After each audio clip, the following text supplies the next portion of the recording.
Hi, Hengist here, and welcome back to the channel. And today we're starting with our Norway in Flames series, and this is the first battle, a historical one, entitled Sola Airfield, and concerns the first opposed parachute landing in World War II, made by the Germans, and of course the Norwegians are the defenders.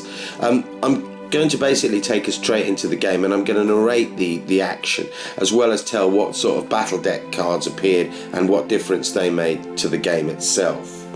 So without further ado, let's get on with the battle. Well, the Germans have selected this airfield because it's a hard landing strip and one of the few in Norway. Before the game commences, we have the air-to-ground phase, where we have a number of historical aircraft appearing and making strafing runs. These prove pretty ineffective.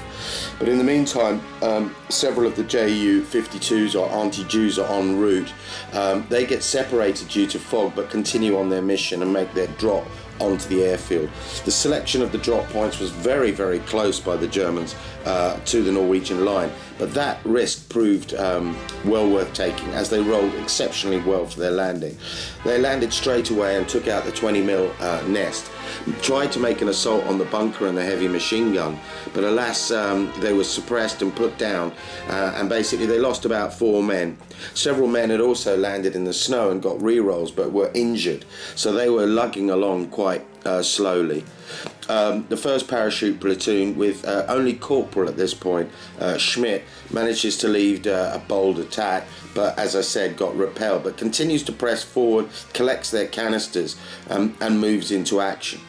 Then straight away we got a deck card which brought the Ju-88 in, which did a bump landing, and by that it literally landed, got a message, it had to fly off and attack a Norwegian destroyer, but it managed to open fire and strafe as it went out of theatre, and basically manages to cause a lot of damage. Meanwhile, the Fallschirmjäger pressed forwards, and they were vigorous in their attack. The Norwegians did very well. They managed to try and get forward, but they were struggling to get coordinated, and meanwhile the bunker is blown by the Corporal, who's managed to take his men forward. Then a very bad deck card occurs, which was a historical one, where the platoon in the village see the officer's car, so they don't like this and decide to just pack it in, fail motivation, and basically leave the battle. This didn't really help, but the overall Fallschirmjäger commander continues to press the attack.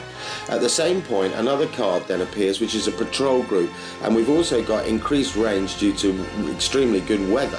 The patrol group comes under fire and is practically wiped out by the heavy machine guns. At this point we then start getting the aircraft which are landing. Fortunately, apart from a few hobbling Fallschirmjäger, the anti-Jus land very successfully, and they're to disgorge 2 infantry platoons which start to add to taking the runway. An important part of this game was securing the runways so that these aircraft could continue to land and basically get the runway operational, so to speak. The Fallschirmjäger continue to press. Effectively, the Norwegians have no armed teams that can effectively get in. They fight a good assault against the Fallschirmjäger and cause and inflict a lot of damage, but it's too late really. The attack has been very, very well executed, and in games like this where you've got a very difficult scenario, there's very little you can do, but it's played in the right spirit, and that's the key thing. And we're trying to create these historical simulations, as well as obviously put the emphasis of the campaign in. The Norwegians just decide that there's very little they can do after their assault has taken place and decide to withdraw. Meanwhile, Luftwaffe ground crews are arriving with the anti-Jus, and they start to set up the airfield and start to bring in aircraft. Another Ju-88 arrives, a Stuka arrives out of fuel, and a Messerschmitt as well. But they're put straight into operational order. There's fuel and ammunition, not necessarily appropriate for the German aircraft, but they brought ammunition in with them. So the next phase really is all about them getting their aircraft and getting the airfield operational, which they managed to do very effectively. ultimately, it was a very well executed attack by the Fallschirmjäger, very well delivered with very few casualties. Overall, there were a few casualties on the field, probably about 20 men on each side. But as we take you into the video, which really shows you the overview, I think you can see that it was a good landing point that they selected, and they made the most of what they had.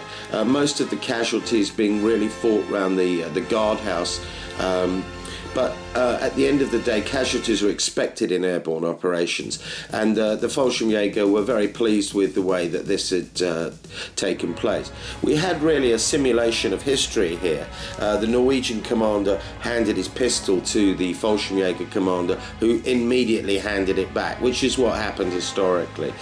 So a number of historical events did take place and follow their sequence, although as I said, the fog and other small events didn't quite occur. The car, that actually happened. The Norwegians bundled off in this officer's car, so that went to plan. Ultimately, we're very, very pleased with, again, what we're trying to recreate. Although some people might not consider these pure games, so to speak, they are governed by rules, and they are governed basically by objectives and missions. For the Norwegians, if they'd held the airfield for 6 turns, they would have got the victory points. So if you're enjoying our work, I know it's a very quick overview, but we've got to do another battle, hopefully very shortly, which is not so good for the Fallschirmjäger, where they effectively land on top of a Norwegian company and fight it out for 5 days in a villa before being surrendered, taken off to Narvik, and then basically they are released when they get to Narvik because the Germans have taken control. What I'd like people to do is hopefully continue to enjoy our work, support us, subscribe, and of course stay safe. Until next time, best wishes from me, of course, and for the gang. Over and out.